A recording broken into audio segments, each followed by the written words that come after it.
diberikan kesempatan, diberikan umur, sehingga kita bisa melaksanakan aktivitas kita sesuai dengan kewajiban kita, yaitu menuntut ilmu.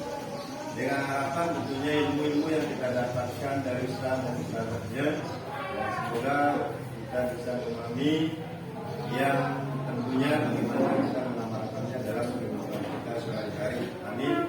Ya Rabbal Alamin. Coba mari kita berselawat kepada junjungan alam Nabi kita, Nabi Muhammad Sallallahu Alaihi Wasallam. Karena dengan perjuangan jolas ya, sehingga kita bisa menikmati betapa indahnya ajaran agama kita, yaitu agama Islam ini. Tentu mari kita berselawat dengan ucapan Allahumma shalli ala sayyidina Muhammad wa ala ali sayyidina Muhammad. Nah, jadi hari ini beda sedikit dengan hari sebelumnya ya. Artinya adalah ini adanya presentasi. Nah, untuk kita maklumi bersama. Nah, jadi apa yang kita akan bicarakan pada hari ini, dan tentu tidak asing bagi santri karena ini sudah, cuma hanya menjelaskan kembali karena kemarin baru hanya sudah garis-garis besarnya. Nah, jadi nanti setelah kalian lihat di papan, kalian bisa entah dengan kelompok atau dengan sendiri akan membuat tugas. Nah, mari kita mulai dengan tentunya membaca basmalah. Bismillahirrahmanirrahim. Terima kasih. Nah, jadi ini materi akidah yang kaitannya dengan Allah, yaitu nifaq dan qadar. Yang dapat di yang selanjutnya.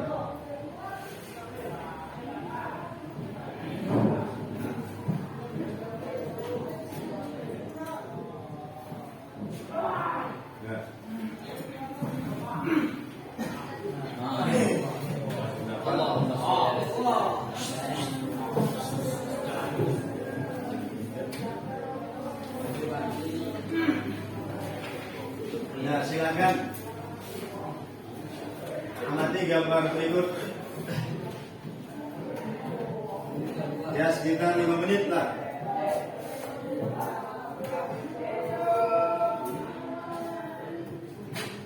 Diamati, benar-benar diamati.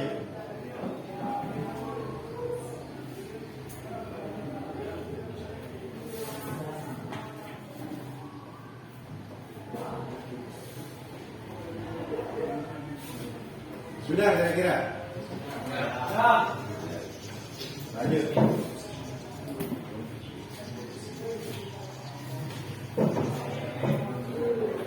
Nah, jadi apa yang bisa diambil dari gambar di atas, gambar 1, 2?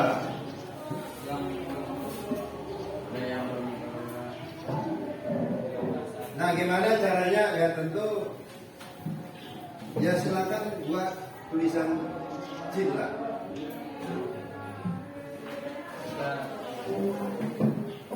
Ini kita bagi ada kelompok ya. 1, 2, 3, 4 lah. Atau yang 3, ini kamu di sini ya. Sudah diperhatikan gambar tadi? Nah, sekarang pertanyaan nyata yang bisa diambil dari gambar di atas. Ya silakan untuk dibagi 3 nanti juga secara kecil. Waktunya ya sekitar 5 menit sudah.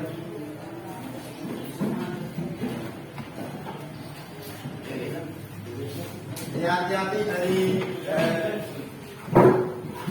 namanya penyaksian yang tadi ya.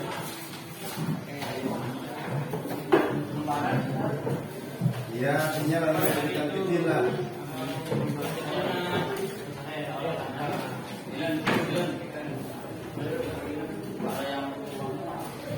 Kalau memang belum di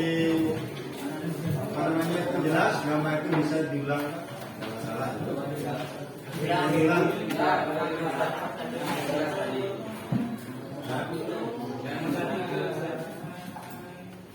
Ya, 1, 2.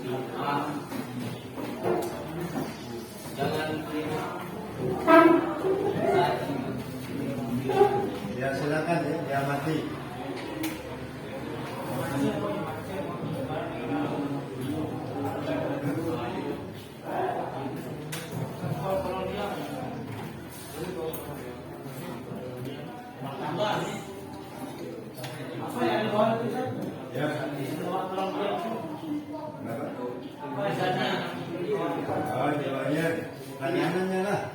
Nah itu. Apa yang bisa diambil dari gambar di atas?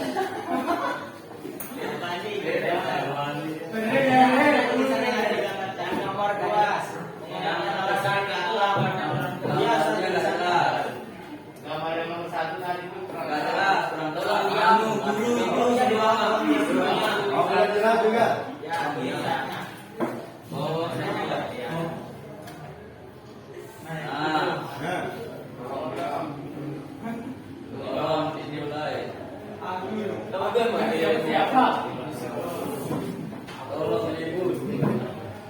Kemudian, terus tulisannya apa?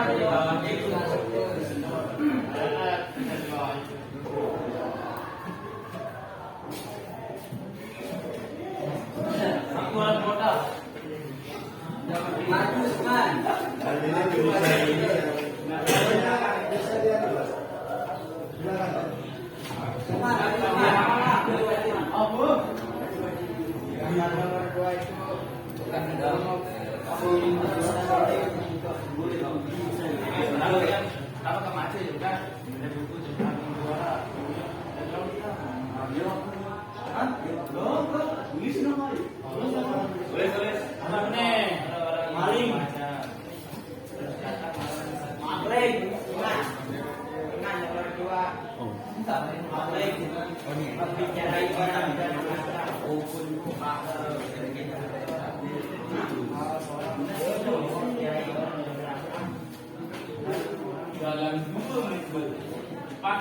Ya, silakan. Kira-kira ada yang sudah jadi?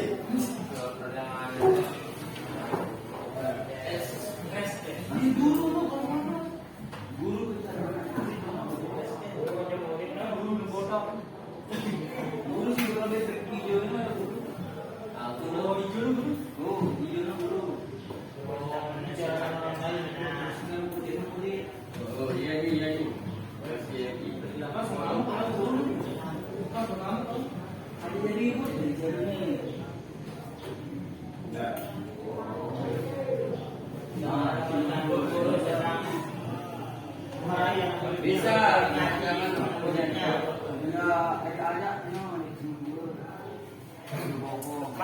Nah, kemudian selanjutnya nanti ya biar dipikirin, kita lanjut aja ya. ya. Ya, untuk selanjutnya.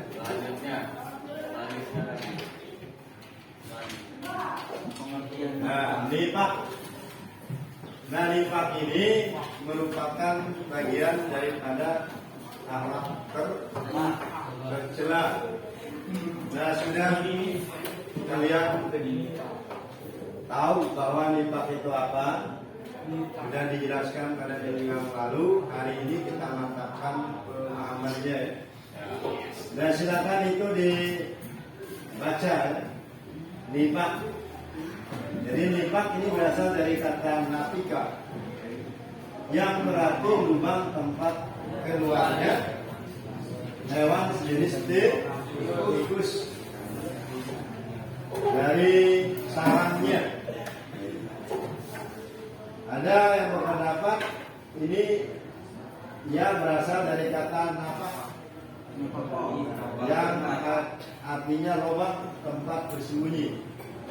Nah, nipak secara bahasa berarti ketidaksamaan antara zahir dan batinnya, di hatinya lain, di zahirnya lain. Nah, sudah kita sampaikan kemarin pada minggu yang lalu bahwa yang dimaksud dengan nipak ini menyembunyikan keimanan, menyembunyikan kekafiran, tetapi menampakkan keimanan, menampakkan kebaikan, menyembunyikan kekufuran. Lain di mulut, lain di hati.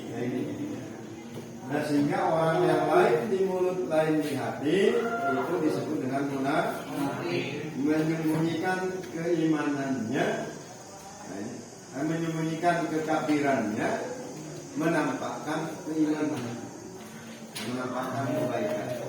Di depan atau di depan mata kita dia itu mengatakan baik, tetapi di hatinya itu lain. Nah ini, sehingga orang itu disebut dengan munafik. Nah tentu kalian sudah ingat juga bahwa orang-orang munafik ini cirinya itu ada 3. Yang pertama yang disebut di dalam hadis ayat munafiqun salasin. Idza haddasa kadzdzaba wa idza ahlafa wa adaka itu wa idza kumina hana. Nah ini. Jadi tolong itu hadisnya dilihat supaya lebih jelas lagi. Jadi tanda-tanda orang munafik ini ada 3. Apabila dia berkata dia bohong. Nah, bila dia itu berjanji ingkar janji. Bila diamanati dia hianati. Nah, tidak menepatinya. Nah, tidak menyampaikannya. Nah, silakan diteliti lagi ya. Nah, kemudian kita lanjut. Macam-macam nifak. Nah, ada namanya nifak akbar, ada namanya nifak asgar. Nah, tadi kita sudah jelaskan bahwa nifak akbar atau disebut dengan nifak itikadi, nifak imani. Apa sih maksudnya nifak akbar atau nifak itikadi atau nifak imani ini? Menyembunyikan namanya itu menyembunyikan kekafiran. Nah, jadi menandakan bahwa ini orang-orangnya benar-benar munafik, di hatinya tidak ada keimanan. Itu akbar namanya. Jadi orang yang benar-benar munafik, hatinya juga munafik. Nah ini. Jadi apalagi pekerjaan. Nah itu. Kalau munafik nifak asgar, nifak kecil. Artinya di dalam hatinya itu masih ada iman, tapi masih dia itu punya hal yang sifatnya itu jelek atau tidak melaksanakan sesuai dengan apa yang dalam hatinya. Ya artinya yang penting kadang-kadang tujuannya bisa tercapai. Nah ini nifak yang disebut asgar atau nifak amali ya. Kan jelas ya, nifak amali kemarin. Kira-kira bisa dipahami itu? Lanjut. Nah,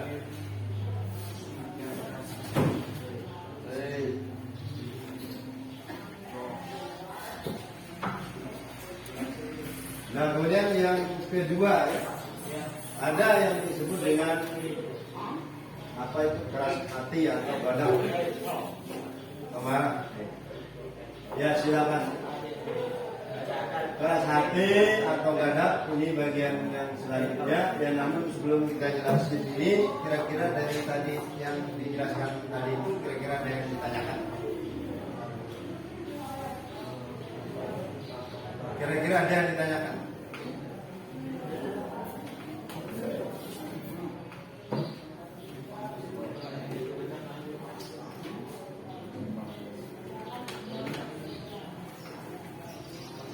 Ada?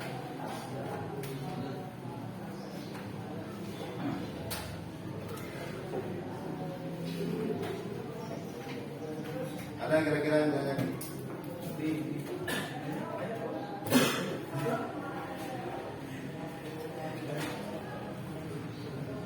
Tidak ada? Berarti paham ya? Nah, ya kita garis besarnya itu diingat bahwa fasik, nifak, munafik ini ya kayaknya sambung nyambung. Fasik, nah itu artinya dosa besar. Kemudian munafik orangnya ini. Itu. Nah kemudian tentu ada ayat-ayat Al-Quran atau hadis yang membicarakan tentang ini. Apa katanya dalam Quran surat Taubah itu? Al-munafiqu lahumul fasiqun. Sesungguhnya orang-orang munafik itu adalah orang fasik. Innal munafiqu lahumul fasiqun. Nah, kemudian di dalam ada poin lain menjelaskan bahwa orang-orang fasik munafik ini menempati tempat yang paling bawah daripada api neraka. Apa katanya itu? Al-munafiqu asfali minan nar. Nah, jadi tempat kembalinya adalah neraka yang paling bawah. Itulah ganjarannya orang-orang yang munafik ini. Nah, jadi itu silakan dibaca dalam Quran surat Taubah ini bagaimana tentang orang munafik. Supaya jelas ada dalilnya, ada dasarnya. Supaya kita itu dalam memahami kalimat seperti ini ya jelas alasannya, jelas dasarnya.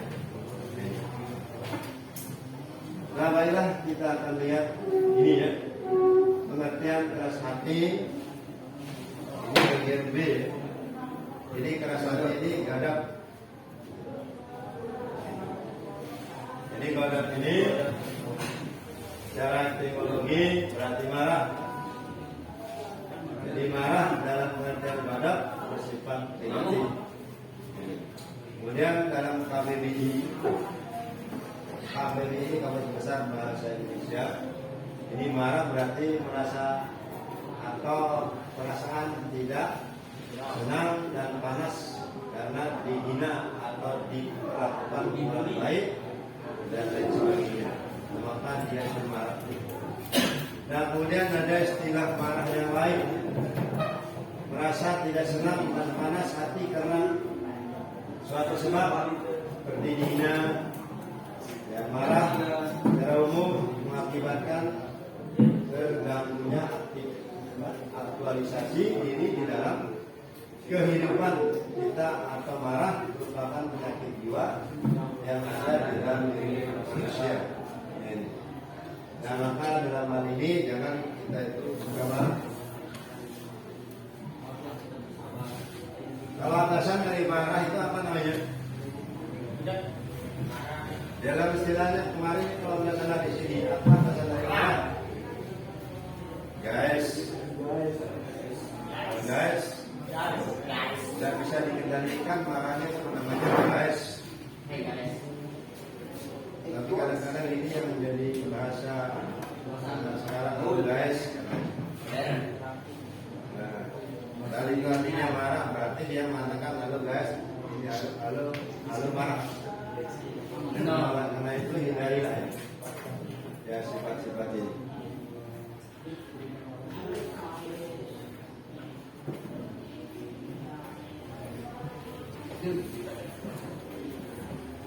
Ya. Nah, kemudian apa selanjutnya?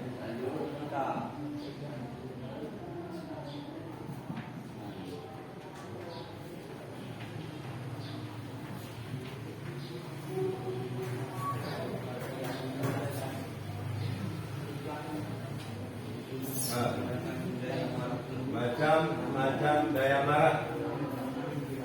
Ya, silakan dilihat macam-macam daya marah.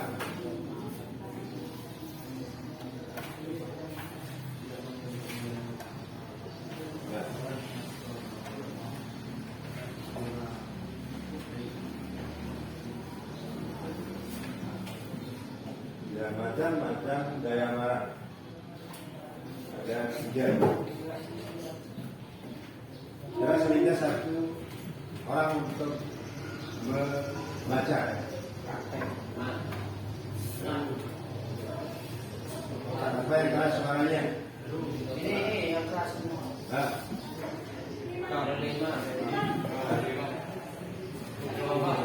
Yang mulai.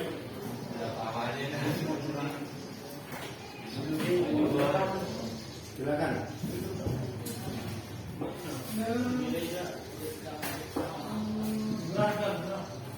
Macam-macam daya marah. Yang pertama, tidak memiliki daya marah atau lemah. Kurang baik ketika seseorang tidak dapat marah atau memiliki tingkat kemarahan yang lemah. Dengan tingkat daya marah yang lemah, seseorang akan memiliki harga diri yang rendah dan hina yang berdampak pada tidak melakukan tindakan apa-apa atau hanya diam terhadap hal-hal yang haram atau hal-hal yang bersifat munkar. Yang kedua, daya marah yang berlebihan adalah daya marah yang keluar dari diri seorang sehingga seorang keluar dari kontrol akan dan agama. Saat seorang marah seperti ini, maka nurani dan daya pikir warasnya sudah hilang. Yang ketiga, daya marah sedang adalah daya marah yang muncul yang masih berada di dalam kontrol akal dan agama. Daya marah sedang adalah daya marah yang muncul ketika memang harus muncul dan redup ketika memang harus tidak marah atau mengedepankan sabar. Sudah ya. Nah ini silakan ini diingat macam-macam daya marah. Tidak memiliki daya marah atau lemah, kurang baik jika seorang tidak dapat marah atau memiliki tingkat kemarahan yang lemah. Ini. Artinya kadang-kadang harga kita diinjak-injak, tidak ada harga diri kita. Kadang-kadang kita ini mau mempertahankan nama baik atau harga diri kita. Nah itu lemah namanya. Padahal sering kita dengar atau pernah kita dengar katakan yang benar sekalipun itu baik katanya. Boleh hak melakukan dan melakukan. Jadi kita berani, tetapi jangan berani, tapi salah. Sehingga sering dikatakan orang yang berani tetapi tidak salah, itu namanya nekat. Dia berani tidak salah, itu namanya nekat. Tapi dia benar tapi tidak berani, namanya pengecut. Dia benar tapi tidak berani, namanya pengecut. Nah, ini. Jadi orang yang benar ini berani karena benar, takut karena salah. Nah, ini. Itu ajaran. Dua, daya marah yang berlebihan. Ini marah yang keluar dari diri seorang hingga seorang ini keluar dari kontrol akal dan agama. Nah jadi kalau tidak marah tidak ada itu, tidak ada kontrolan, artinya marah. Ini tingkatannya lebih tinggi. Kalau tidak marah tidak ada di itu untuk bisa dikendalikan. Jadi marah seperti ini tidak bisa dikontrol. Dan daya marah sedang adalah daya marah yang muncul yang masih berada dalam kontra agama. Artinya dia paham marah wajar, katanya kita ini manusia. Kenapa? Ya, karena kita dikasih nafsu, akal nafsu. Sehingga dikatakan kalau akal yang diikuti oleh manusia maka menyelesaikan runtuh. Tapi kalau nafsu yang tidak baik tentunya menyelesaikan rugi. Nah, sehingga nafsu manusia ini banyak macamnya. Ya, di antaranya ada namanya nafsu lawamah, nafsu musyawalah, yaitu nafsu mutmainah, wadiyah, kamilah. Nah ini nafsu. Nah sehingga di mana posisinya nafsu kita ini. Kalau artinya itu tenang, artinya tidak tergoda dengan hal yang lain, nah maka itu namanya tenang. Tapi tenang ini benar, bukan tenang tidak ada usaha dan lain sebagainya. Jadi orang-orang yang tenang artinya tadi orang-orang yang kuat keimanannya, orang bagaimanapun godaan, rintangan, hambatan yang dihadapinya. Nah selanjutnya, sekian. Nah, sekian ya, dari apa yang kita pelajari siang hari ini.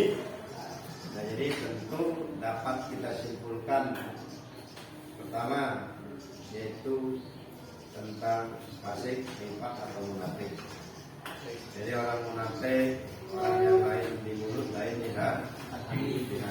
Menyembunyikan kekafiran, menampakkan keimanan. Itu orang munafik. Ciri-cirinya ada 3. Bila dia berkata dia bohong, bila berjanji dia hianat, bila dia manati dia tidak menjalankan amanat. Cara-cara kita menghindarinya banyak. Kita diasingkan dari kehidupan masyarakat. Tidak ada orang yang percaya pada kita. Sekali bohong selamanya orang tidak bisa percaya. Artinya itulah hal yang harus kita renungi. Nah, kemudian macam-macam daripada pasif atau nifak ini kan ada 2. Ada 2, itikadi akbar dan amali atau asgar. Dan apa itu yang akbar, apa itu yang asgar? Silakan dipelajari kembali. Kemudian kedua kaitannya dengan golak, agar kita punya marah keras hati. Dan dalam hal ini ya tentunya kita ambil mana yang menjadi kunci pelajarannya tolong digarisbawahi ya, supaya kita cepat ingat. Nah barangkali itu dulu kita hari ini. Terima kasih atas perhatiannya. Mohon maaf atas segala apa yang kurang. Nah, kita tutup dengan ucapan alhamdulillah.